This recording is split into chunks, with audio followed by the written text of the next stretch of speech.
So Anita, the theme of this year's International Women's Day is about breaking the bias.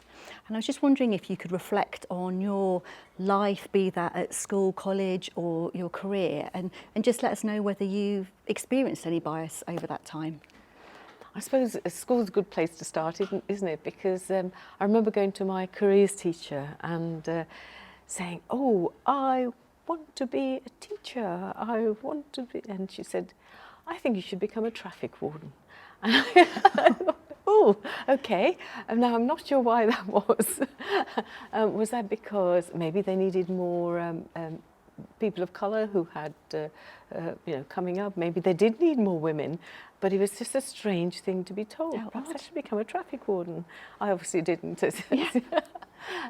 But so I think schools are really important, and that's just one lighter incident, but it's stuck in my mind saying, no, I'm not going to be a traffic warden. I want to be what I want to be.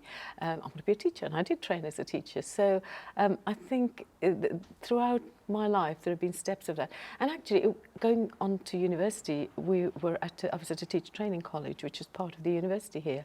The majority of the students were women training to be teachers. We didn't have a creche, so one of my first campaigns as an 18-year-old was to try and fight for a creche. So it's all about, there are the subtleties. It's about making things available for women so that they can have an equal chance at either following a career or getting a job. And I think that's always been the kind of bias I've hit. And then there was some really obvious bias when I got to the BBC. And also bias that comes within our own community, because on television I was one of, I did some broadcasting and on an Asian programme, and I was the first Asian woman on program that was called Nayi Zindagi Naya Jeevan, that was in Hindustani, and I was there speaking as a young thing, speaking in English and not wearing any Asian clothes. And the letters that came to the BBC then saying, take this woman, take this girl off the screen. She doesn't speak Hindustani and she doesn't wear our clothes. Really?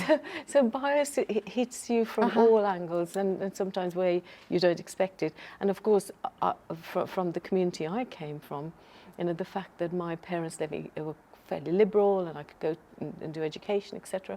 There were some communities that just didn't, some women who couldn't have that, some girls who couldn't have that. So I was very lucky that my parents didn't stand in the way. Well, I think having your parents behind you is so important in that, it really is. I mean, I think of myself as very fortunate. I don't feel like I've experienced a lot of overt bias during my career, but there's certainly been a lot of meetings and kind of one-to-one sessions where I felt really uncomfortable and been made to feel that because of my gender, or actually because of my age, but not necessarily now, but when I kind of started out, and people thinking I was too young to be in a position where they needed to listen to me, for example. Yeah. And certainly in the economic development field, I remember sitting in some meetings and being the only woman in a meeting room and actually feeling that I didn't belong there and I wasn't given the right amount of respect for it. And I think, looking back, I just wish I'd been a bit more confident that I was meant to be there. I was there on merit. I was there because my role meant I should be there, rather than just feeling like I should be shrinking back into the corner because I didn't seem to fit in and conform with what could sometimes be quite a testosterone-fueled environment. It's almost that imposter feeling, should I be here? And I wish I had said that to my younger self, to say, yes, of course, you should be there. And actually, you need to be there, because if you're not there, who's going to be there? And I remember when I became a bi-media correspondent, one of the first in the BBC out in the regions, and I joined the newsroom, and going to that newsroom, all the senior posts were held by men.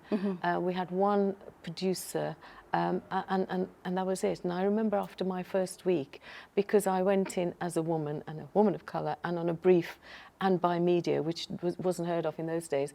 After my first week, I went to the editor and said, I don't think I can hack this. I think I'm going to leave. And he said to me, well, if you don't, who's going to stay and hack it? So, there have been people who've been very supportive and said, hang on, are you really making a good choice? And I think the fact that it makes you question so much. And this feeling, well, is it me? Is it me that's the problem? Well, it isn't me that's the problem. It isn't you that's the problem. It is actually some of the systems and also some deep stereotypes that still exist that create some of the bias and the barriers. I think that's absolutely right. And I remember when I first kind of started my career and looking up at, the females who were in those positions of leadership and thinking, actually, my personality is nothing like theirs.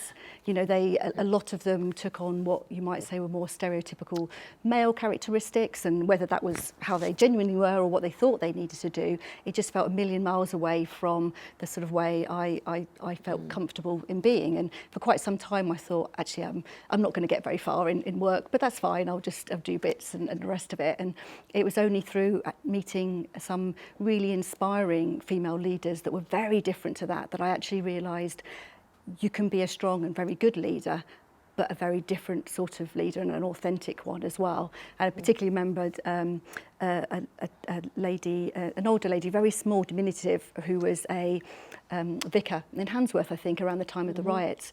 And actually the presence that she had and what she did in the riots and her leadership role, even though she's very softly spoken and very calm, just really stuck with me, because I was thinking, actually, you can do this and be yourself. And now I know that leadership is much, much better when you're authentic anyway. And we need all sorts of leaders in this world, so you can succeed if you want to, if you're just following your own natural characteristic traits. Absolutely. And I think all of us who kind of make it in our careers have a real responsibility to make sure that we don't pull the ladder up, that we facilitate. And I've been very fortunate. I've had some really lovely women who I've worked with. And the woman who gave me my first radio job at the BBC was very persistent. I said at first, no, I can't do this. And she said, yes, you can. And it's great. And I still remember and I still see her. And it's incredible that one movement, that one bit of confidence from her helped me motor ahead. And I hope in my career I've helped others to do that, and I'm sure you have. But the boardrooms still need to be cracked. I mean, if you look at national boardrooms, we've got big issues about women representation, but we've got to start somewhere. And some of that has got to be about thinking about getting those extra skills, because you can't go into a situation naked of skills, but we shouldn't have to feel that we've got to have more skills than anybody else. We may have different skills, and I think that's great. This bag of skills that we all have different skills. Bag of skills we have. We shouldn't be ashamed of what's in our bag of skills. Yeah, I couldn't agree with you more. And I think it's about having the confidence that those skills are required. And also, I genuinely believe the old adage is right in terms of a different way men and women can look at roles. Men might see, I can do 50% of the role, therefore I'll go for it. Some men, not all. But then some women will have the absolute opposite to that and say there's no way I can bridge that gap. And I think that might be putting off some people, some women going for board positions as well, because they feel they've not got the experience, or they haven't got the right skill set, or there is that gap there from what they perceive to be required of a non-exec director. And I think we need to really try to push through that still, because you absolutely need that, as you said, mix of skills from men and women from different backgrounds at the top of organisations and throughout it to get the most, I think, of what can be achieved. Yeah, and I think the skills that you talk about, you can grow, you can learn some of them, but some of them are instinct as well. Yeah. So we shouldn't be frightened of our instinct to say, I can go in there and have that conversation. I'm bringing into it me, my authentic self into that conversation. That's really important. Because I've often find the management teams I've seen that have been the least effective is when they've had too many people with very similar skill sets, because they just clash. Whereas if you've got a good mixture, they're much more likely to be successful, I think. I think there's a Chinese saying that women hold up half the sky. I made a documentary called that once, yet we still don't have that 50% or close by representing in big companies. And I think companies shouldn't be frightened of saying, we want to make sure that we have a good representation, put systems in place. But women shouldn't feel that if there are those systems in place, shouldn't feel second grade, that I'm here only because there's a system that existed. We are there because we've got the skills to be there. Absolutely, and we just need the right support around to enable it to happen, really.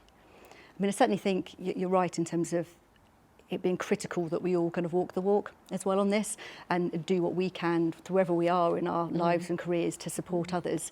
Because certainly I look back and seeing, you know, I was fortunate to have a couple of male champions working for the City Council over different periods of time who really saw potential in me and helped me to develop and to grow, both by working closely with them, but also through various courses and things I went on that actually really provided a big stepping stone for me.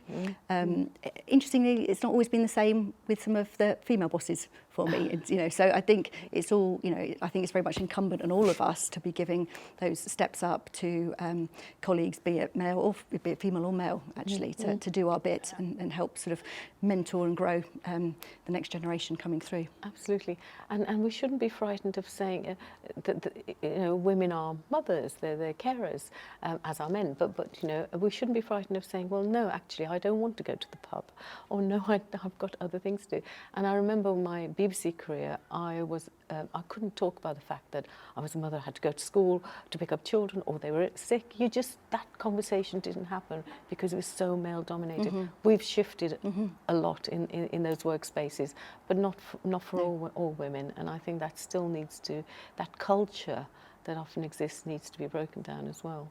I actually think that's a positive from the pandemic in a sense. I think people have realised so much about, you know, personal lives and how that impacts on work. And I do get a feeling that some people are being much more open to the fact you've got, you know, childcare responsibilities or, you know, elderly parent responsibilities and things, and are kind of open to understanding that and being a bit more appreciative that, you know, you've got to get that balance. You know, as we celebrate International Women's Day, it's really important that we remain authentic, true to ourselves and determined, and see how we can support each other. That's absolutely true, and I think we also need to really call out the bias wherever we might see it as well, and do something to address it and push things forward even more.